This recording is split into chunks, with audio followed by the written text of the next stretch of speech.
electric, it's essentially like we're crammed like we're in a tight Korean bus right now. It's huge, it's big, and there are people from all age groups, kids around, and everyone has hopeful and happy. So, in a way, give us a sense, Mohammed, of who's out there. Okay, give us a sense of who's out there today. You're a professor at Cairo University. Are there other professors out there? Are they students? Give us an idea of what the demographics are there. There are professors, students, and today there was a march from Cairo University. There was a demonstration that started from Cairo University, which lots of professors and students gathered, and they walked from Cairo University into Tahrir Square. And I'm seeing also today lots of first-time protesters. People who were like on the sideline, who were probably apathetic. They're not really quite sure if they, which side they would go. But there was lots of first-time protesters. So I mean, it seems that this movement is actually gathering momentum, and you have to sort of put into perspective that this is a normal work day for most of the people. So the fact that you have such a large turnout is remarkable, and it just makes me wonder what will Friday look like.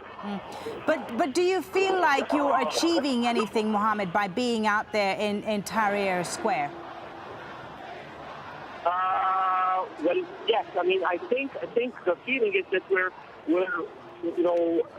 we are relentlessly putting pressure on the system. We are constantly showing that the will of the people is for democracy, for freedom, and to kind of like stop this, to bring to an end this tyrannical rule.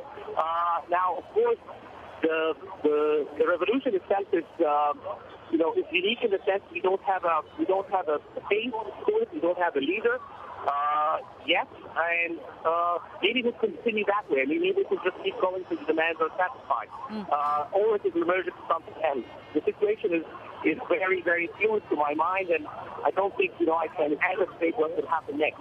But, everybody's feeling that this is a big movement, and we should actually take part of it. How will it emerge, how it will develop, it's not very clear in anybody's mind yet. You mentioned, Mohammed, that you don't have a leader for this movement. We've heard that Wael Ghanem, the Google executive, is going to be heading to Tahrir Square today, if he's not probably there already. What do you think of him? Are you looking to Wael Ghanem as potentially as a leader for your movement?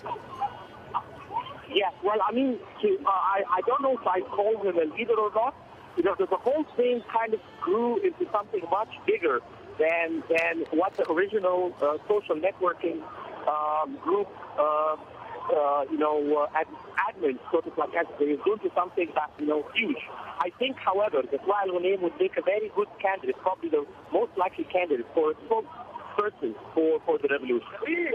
Whether he will take that position or not remains to be seen.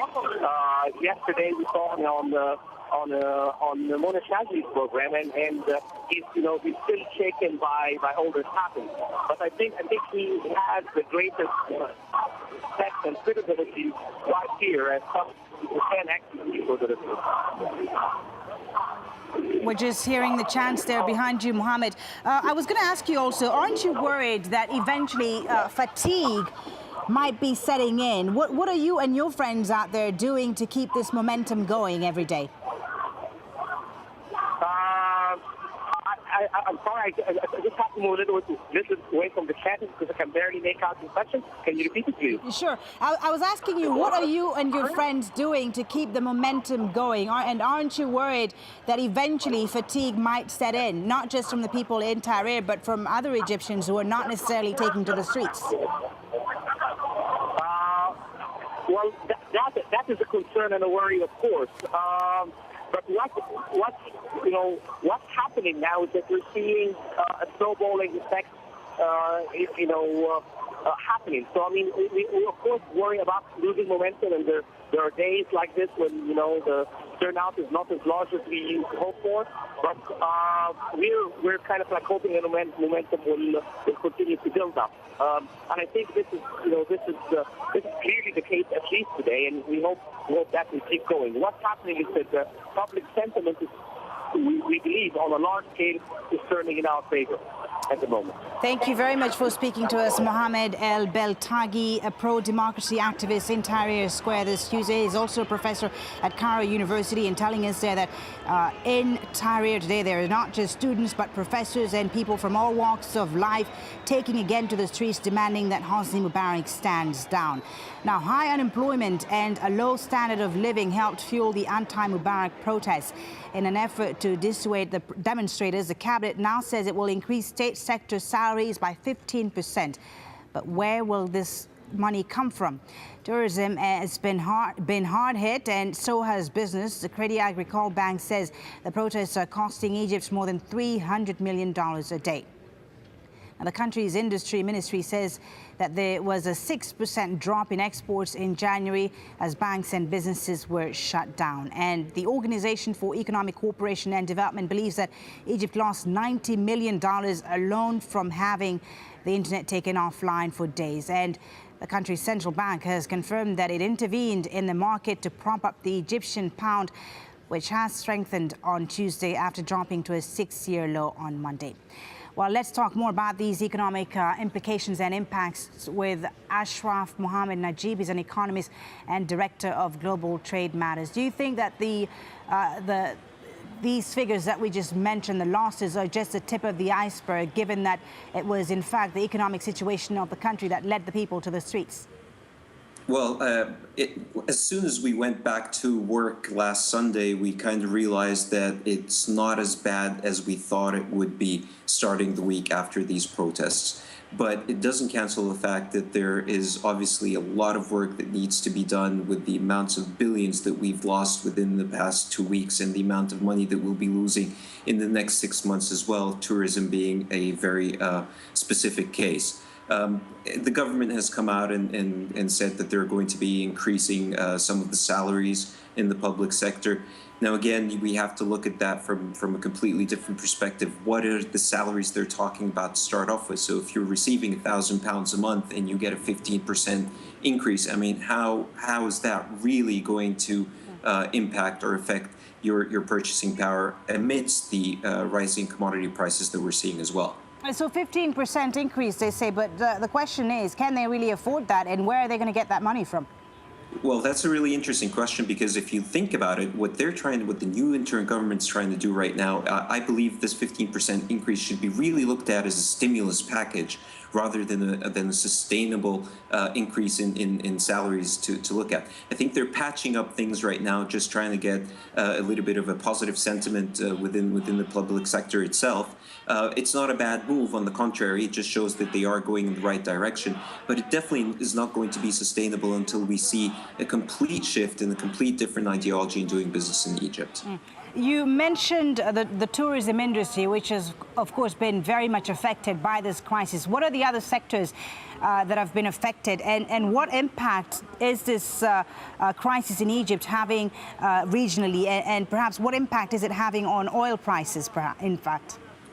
Well, we've seen the rise in oil prices around the world, but we are not feeling it that much here in Egypt, again, because oil is subsidized in a sense. The other sectors, as you mentioned, trade is one that's been really hard hit, information technology being another, and a lot until the markets open on Sunday, supposedly, we will be able to find out the reality behind the impact of these protests. In the meantime, people still remain in Tahrir. We look at this as a national movement in Egypt where millions can be in Tahrir Square, but the rest of the other millions need to be out there trying to work on the economic recovery and not let a day go by, and really look at the opportunities. Let's calculate the reforms that have happened over the past 2 days into real money. When you look at the protests from the journalists, for example, that means we will have free media, better media, a sector where more investments will be coming in, and there's going to be more stability and less risk on the long run, that's for sure. Tell us about the challenges then that will face Egypt after this election. What will be the priorities of the transitional government, if it's the case that will be set up, or the future government of Egypt? Well, it's very difficult to speculate because at this point the priority is obviously the constitutional and political atmosphere that we live in. We on our sides as economists and financial people are looking at the economy, but right now political parties should be rallying up, looking to select candidates for the elections in September, whether opposition parties or the ruling Democratic Party. I mean, all that needs to go into perspective, and it's that tug and pull that we're going to see over the next 9 months that's really going to identify what will happen